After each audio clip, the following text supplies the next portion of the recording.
कृपया नए दर्शक चैनल को सब्सक्राइब कर ले। धन्यवाद। प्राचीन समय की बात है, हिमालय की तलहटी में बसा एक छोटा सा राज्य था जिसका नाम था शिवपुरी। उस राज्य के राजा की कोई संतान नहीं थी, जिसके कारण राजा और रानी हमेशा चिंतित रहते थे। उन्होंने महादेव की घोर तपस्या की, जिससे प्रसन्न होकर भोलेनाथ ने उन्हें एक अत्यंत तेजस्वी पुत्री का वरदान दिया। राजा ने अपनी पुत्री का नाम शिवांगी रखा। शिवांगी बचपन से ही अन्य बच्चों से बहुत अलग थी। खेल कूद की जगह उसका मन महादेव की पूजा और ध्यान में अधिक लगता था। जब वह थोड़ी बड़ी हुई तो उसने महल के कोने में मिट्टी से एक छोटा सा शिवलिंग बनाया और रोज सुबह शाम उस पर गंगाजल और बेलपत्र अर्पित करने लगी। उसकी भक्ति इतनी पवित्र थी कि जब वह आंखें बंद करके ओम नमः शिवाय का जाप करती तो उसके चारों ओर एक दिव्य शांति छा जाती थी। एक बार शिवपुरी राज्य में एक बहुत बड़ा संकट आ गया। राज्य के मुख्य जलाशय, जो पूरे नगर के लिए पानी का एकमात्र स्रोत था, का पानी अचानक कड़वा और विषैला हो गया। जो भी पशु या मनुष्य उस पानी को पीता वह भयंकर रूप से बीमार पड़ जाता। राज्य के बड़े बड़े वैद्यों और तांत्रिकों को बुलाया गया, लेकिन कोई भी उस पानी के विष को दूर नहीं कर पाया। धीरे धीरे हाहाकार मच गया और लोग प्यास से व्याकुल होने लगे। ये देखकर राजकुमारी शिवांगी का हृदय द्रवित हो उठा। उसने तय किया कि वह इस संकट के निवारण के लिए स्वयं महादेव से प्रार्थना करेगी। वह महल के उस कोने में गई जहां उसने मिट्टी का शिवलिंग बनाया था। उसने संकल्प लिया कि जब तक प्रजा का ये कष्ट दूर नहीं होगा, वह अन्न और जल की एक बूंद भी ग्रहण नहीं करेगी। शिवांगी ध्यान में बैठ गई। दिन से रात हुई और रात से फिर सुबह, लेकिन उसका ध्यान भंग नहीं हुआ। तीसरे दिन उसकी इस कठोर तपस्या और निश्चल प्रेम को देखकर मिट्टी के उस छोटे से शिवलिंग से एक दिव्य और शीतल प्रकाश निकलने लगा। तभी वहां एक साधारण से सन्यासी का आगमन हुआ। उनके हाथ में एक छोटा सा कमंडल था और मुख पर अपूर्व तेज था। सन्यासी ने राजा से कहा, राजन, आपकी पुत्री की पुकार कैलाश तक पहुंची है। मुझे उस जलाशय के पास ले चलो। राजा और पूरी प्रजा उस सन्यासी के साथ मुख्य जलाशय की ओर बढ़े। वहां पहुंचकर सन्यासी ने जलाशय के काले और विषैले पानी को देखा। उन्होंने मुस्कुराते हुए अपने कमंडल से 2 बूंद जल निकाला और उस विशाल जलाशय में डाल दिया। जैसे ही वह बूंदे पानी में गिरी, एक चमत्कार हुआ।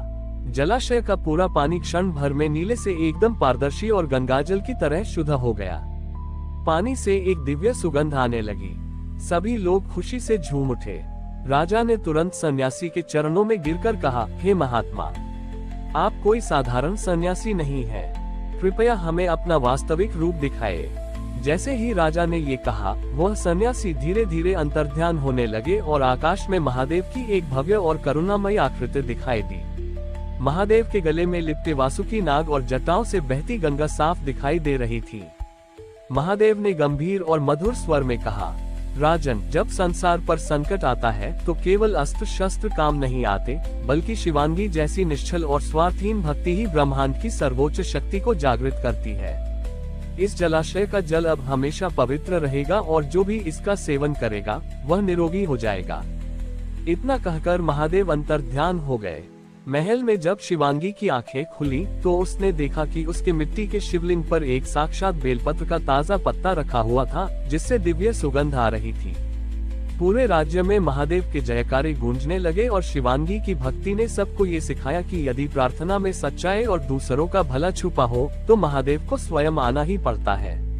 महादेव का वह वरदान पाकर शिवपुरी राज्य के दिन पूरी तरह बदल गए। वह जलाशय अब केवल पानी का स्रोत नहीं, बल्कि एक पवित्र तीर्थ स्थल बन गया था, जिसका नाम शिव कुंड रखा गया। राजकुमारी शिवांगी की ख्याति भी दूर दूर तक फैल गई। लोग उसे केवल एक राजकुमारी नहीं, बल्कि साक्षात देवी का अंश मानने लगे थे। लेकिन इस सम्मान ने शिवांगी के मन में तनिक भी अहंकार पैदा नहीं किया। उसकी भक्ति दिन प्रतिदिन और गहरी होती चली गई। कुछ वर्ष बीत गए और शिवांगी विवाह के योग्य हो गई। राजा ने उसके लिए एक भव्य स्वयंवर का आयोजन करने का निर्णय लिया। देश विदेश के कई प्रतापी राजा, राजकुमार और शूरवीर शिवपुरी पहुंचे। राजा ने स्वयंवर की एक अत्यंत कठिन शर्त रखी। जो भी राजकुमार महादेव के पिनाक धनुष की प्रतिलिपि जो राजा के खजाने में सुरक्षित थी पर प्रत्यंचा चढ़ाएगा, उसी से शिवांगी का विवाह होगा। स्वयंवर के दिन सभा में एक से बढ़कर एक बलशाली योद्धा आए। कई राजाओं ने भारी भरकम धनुष को उठाने का प्रयास किया, लेकिन वह टस से मस नहीं हुआ। कुछ तो उसे छूते ही पीछे हट गए। सभा में निराशा फैलने लगी। राजा चिंतित हो गए कि क्या उनकी पुत्री कुंवारी ही रह जाएगी। तभी सभा के मुख्य द्वार से एक अत्यंत साधारण वेशभूषा वाला युवक भीतर आया। उसके चेहरे पर गजब का तेज था और उसकी आंखें शांत थीं। वह कोई राजा नहीं, बल्कि एक सीधा साधा चरवाहा था, जिसका नाम रुद्र था। रुद्र भी बचपन से ही एकांत में रहकर महादेव की बांसुरी बजाकर स्तुति किया करता था। जब वह धनुष की ओर बढ़ा, तो पूरी सभा उसका उपहास उड़ाने लगी। लोग हंसकर कहने लगे, जब बड़े बड़े सम्राट इस धनुष को हिला न सके, तो ये साधारण युवक क्या कर पाएगा। रुद्र ने किसी की बात पर ध्यान नहीं दिया। वह धनुष के सम्मुख गया, अपनी आंखें बंद की और मन ही मन महादेव का स्मरण किया। उसने सोचा, हे भोलेनाथ, यदि इस धनुष को उठाना मेरा अहंकार है, तो मुझे यही रोक दीजिए। लेकिन यदि इसमें आपकी इच्छा है, तो मुझे शक्ति दें। जैसे ही रुद्र ने ओम नमः शिवाय कहकर धनुष को छुआ, वह भारी भरकम धनुष एक हल्के तिनके के समान ऊपर उठ गया। रुद्र ने सहजता से उसकी प्रत्यंचा खींच दी। प्रत्यंचा खींचते ही पूरे महल में एक दिव्य टंकार गूंज उठी, जो सीधे जाकर शिवकुंड के पानी से टकराए और वहां से पानी की एक फव्वार हवा में उठ गई। पूरी सभा स्तब्ध रह गई। राजकुमारी शिवांगी ने जब रुद्र की आंखों में देखा, तो उसे वही निश्चल भक्ति दिखाई दी जो वह स्वयं महादेव के लिए महसूस करती थी। उसने आगे बढ़कर रुद्र के गले में वरमाला डाल दी। विवाह संपन्न होने के बाद राजा ने रुद्र को अपने राज्य का कार्यभार सौंपना चाहा, लेकिन रुद्र और शिवांगी दोनों ने राजपाट के वैभव को अस्वीकार कर दिया। उन्होंने राजा से कहा, पिताजी, हमारा जीवन महलों के वैभव के लिए नहीं, बल्कि महादेव की बनाए इस सृष्टि और उसकी प्रजा की सेवा के लिए है। दोनों ने शिवकुंड के समीप ही एक छोटी सी कुटिया बनाई। रुद्र दिन भर दीन दुखियों और बीमारों की सेवा करता और शिवांगी आने वाले भक्तों को महादेव की भक्ति का मार्ग बताती। उन दोनों की इस निश्चल जोड़ी ने शिवपुरी को एक ऐसा राज्य बना दिया जहां न कोई अमीर था, न कोई गरीब और न ही कोई दुखी। कैलाश से माता पार्वती और महादेव उन दोनों को देखते और मुस्कुराते, क्योंकि उन दोनों ने सिद्ध कर दिया था कि सच्ची शक्ति सत्ता या धन में नहीं, बल्कि शिव के प्रति समर्पण और मानवता की सेवा में होती है। रुद्र और शिवांगी की कुटिया अब केवल एक साधारण झोपड़ी नहीं रह गई थी, बल्कि वह दूर दूर से आने वाले निराश और दुखी लोगों के लिए एक पावन आश्रम बन चुकी थी। जो कोई भी संसार के दुखों से टूट जाता, वह शिव कुंड के दर्शन करता और इस दिव्य जोड़े की संगति में आकर अपनी आत्मा को शांत करता था। समय अपनी गति से चलता रहा और कई वर्ष बीत गए।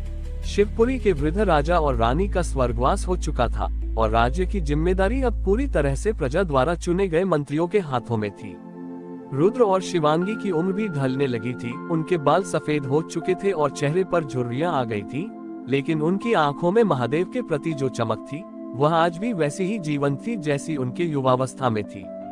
एक दिन शिवपुरी में एक बहुत ही अजीब और अद्भुत घटना घटी। पूरे राज्य में अचानक से चारों ओर सफेद रंग के सुंदर और अत्यंत सुगंधित जंगली फूल खिलने लगे। ये फूल पहले कभी किसी ने नहीं देखे थे। सबसे विचित्र बात यह थी कि इन फूलों की खुशबू ठीक वैसी ही थी जैसी साक्षात महादेव के प्रिय बेलपत्र और भस्म की होती है।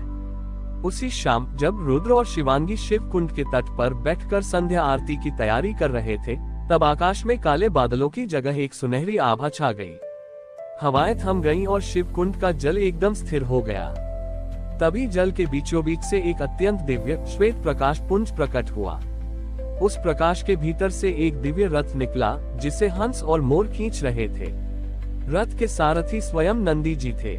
नंदी जी ने रथ को किनारे पर रोका और रुद्र तथा शिवांगी के सम्मुख आकर पूरी श्रद्धा से अपना सिर झुकाया। नंदी जी ने मधुर स्वर में कहा, हे शिववंश, हे महादेवी की प्रिय सखी, आप दोनों का इस मृत्युलोक पृथ्वी का कर्तव्य अब पूर्ण हो चुका है।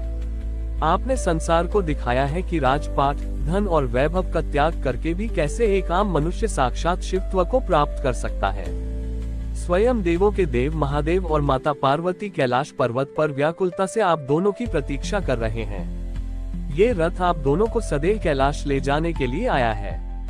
ये सुनकर रुद्र और शिवांगी की आंखों से प्रेमाश्रुओं की धारा बह निकली। उन्होंने शिवकुंड की पवित्र मिट्टी को अपने माथे से लगाया और वहां एकत्र हुए हजारों नगरवासियों की ओर देखा, जो रोते हुए उन्हें विदाई दे रहे थे।